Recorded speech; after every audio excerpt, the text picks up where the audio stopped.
A weird woman. I noticed her walking home from school one day. Her long hair was as dark as a raven's feathers and flew out behind her as she walked. She was about 10 feet in front of me as I was making my way to my house. She seemed horribly bent and walked with a limp.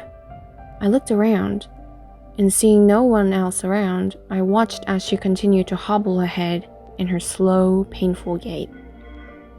It seemed almost as though she was barefoot, walking on broken glass. Though she walked slowly enough for me to pass her easily, all of my instincts were yelling at me to run in the opposite direction. We continued for a while, and I wasn't sure if she had noticed me yet. I was now only 4 blocks away from my home, and I was beginning to feel like I could make it. I picked up my pace slightly, getting closer to the woman. She was about 5 feet away now. Without warning, the woman stopped, realizing there was someone behind her. Slightly disturbed, I halted my pace, waiting to see what she would do.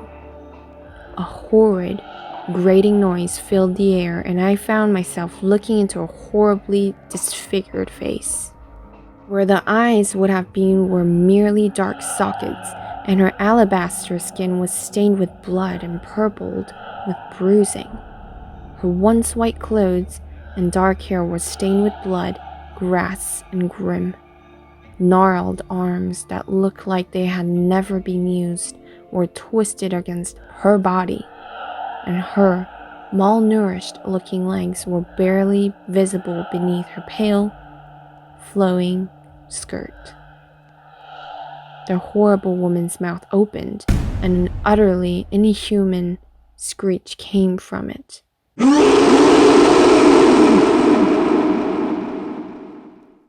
The thin lips parted into a round, unnaturally large ellipse.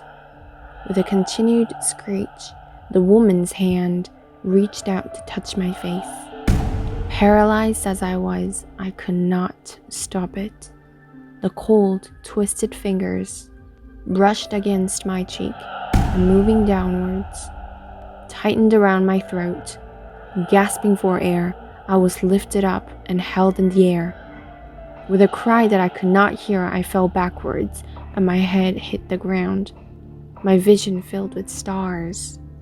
And that's all I remember from then until I woke up in my bed and being told that my neighbors had found me passed out and brought me to my parents. They found the bruises on my neck and assumed someone had attempted to assault me. Though I had not seen that woman since that encounter, the screaming woman has haunted my dreams, bringing me nightmares for weeks now. I had not slept well for ages, and all I can think of is the horrible scream she gave.